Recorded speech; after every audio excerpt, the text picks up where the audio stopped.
तर दुसरीकडे एकनाथ शिंदे हे सरकारमध्ये सहभागी होणार की नाहीत याबाबतचा सस्पेन्स अगदी शेवटच्या क्षणी संपला।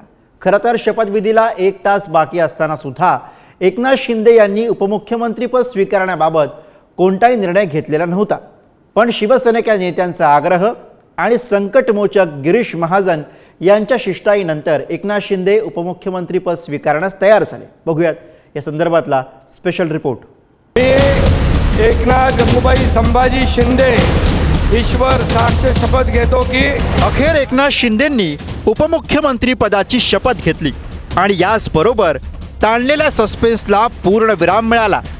एकनाथ शिंदेंनी उपमुख्यमंत्री पदाची शपथ घेताना हिंदू हृदय सम्राट बाळासाहेब ठाकरे, धर्मवीर आनंद दिघे यांच्या आशीर्वादांची आठवण काढली। त्यानंतर पंतप्रधान नरेंद्र मोदी आणि अमित शहा यांचा पाठिंबा असल्याचं सांगत शपथ घेऊन सर्वांचं लक्ष वेधून घेतलं। मी एकनाथ गंगूबाई संभाजी शिंदे ईश्वर साक्ष शपथ घेतो की कायद्याद्वारे स्थापित झाले आहे अशा भारताच्या संविधानाबद्दल मी खरी श्रद्धा व निष्ठा बाळगीन। मी भारताची सार्वभौमता व एकात्मता उन्नत राखीन। मी महाराष्ट्र राज्याचा उपमुख्यमंत्री म्हणून माझी कामे निष्ठापूर्वक व सत्सद विवेक बुद्धीने पार पाडीन आणि संविधान व कायदा यानुसार सर्व तऱ्हेच्या लोकांना मी निर्भयपणे व निष्पक्षपातीपणे तसेच कोणाच्याही विषयी ममत्वभाव किंवा आकस न बाळगता न्याय्य वागणूक देईन। महायुतीमध्ये नाराज असलेले शिवसेनेचे एकनाथ शिंदे सरकारमध्ये सहभागी होतील की नाही हा सस्पेन्स शपथविधीपर्यंत कायम होता।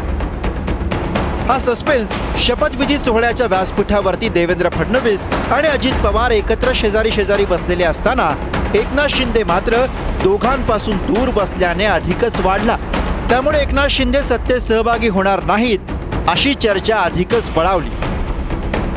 पण शिंदे यांचं नाव उपमुख्यमंत्री पदाच्या शपथेसाठी पुकारल्यानंतर या सर्व चर्चांना पूर्णविराम मिळाला। गरीब परिस्थितीमध्ये 11वी पर्यंत शिक्षण आणि नंतर पदवीपर्यंत शिक्षण, सुरुवातीला रिक्षा चालक म्हणून काम, आनंद दिघे यांच्या नेतृत्वात शिवसेनेचा झेंडा हाती घेतला। 1984 मध्ये शिवसेनेचे शाखा प्रमुख झाले। 1997 मध्ये ठाणे मनपाच्या निवडणुकीमध्ये नगरसेवक बनले। 2001 ते 2004 दरम्यान ठाणे महापालिकेचे सभागृह नेते राहिले। 2004 साली ठाणे विधानसभेतनं पहिल्यांदा आमदार झाले। 2005 मध्ये शिवसेनेचे ठाणे जिल्हा प्रमुख बनले। कोपरी 5 पाखाडी मतदारसंघातून 2009, 2014, 2019 आणि 2024 मध्ये विजयी झाले।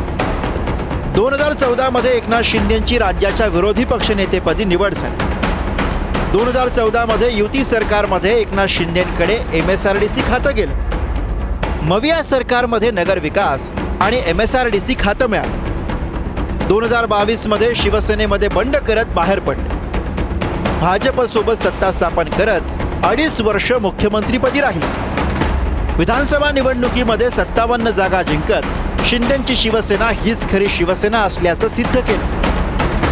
मी नेहमी CM म्हणजे कॉमन मॅन समजायचो आणि त्याप्रमाणेच मी काम केलं। मी कार्यकर्ता म्हणूनच काम केलं आणि यापुढे देखील मी आपल्याला सांगतो कार्यकर्ता म्हणूनच मी काम करणार। पदापेक्षा कामाला मी जास्त महत्त्व दिलं। आता मी CM होतो तेव्हा कॉमन मॅन समजत होतो, आता मी DCM आहे। आता माझी जबाबदारी CMच्या सोबत काम करण्याची आहे आणि आता DCM म्हणजे डेडिकेटेड टू कॉमन मॅन।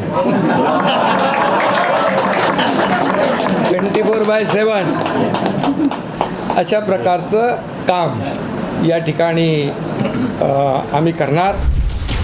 नव्या सरकारमध्ये गृहमंत्रीपद मिळावं अशी शिवसैनिकांची भावना आहे। त्यामुळे एकनाथ शिंदेंना गृहमंत्रीपद मिळणार का याकडे राज्याचं लक्ष असेल। ब्युरो रिपोर्ट, पुढारी न्यूज।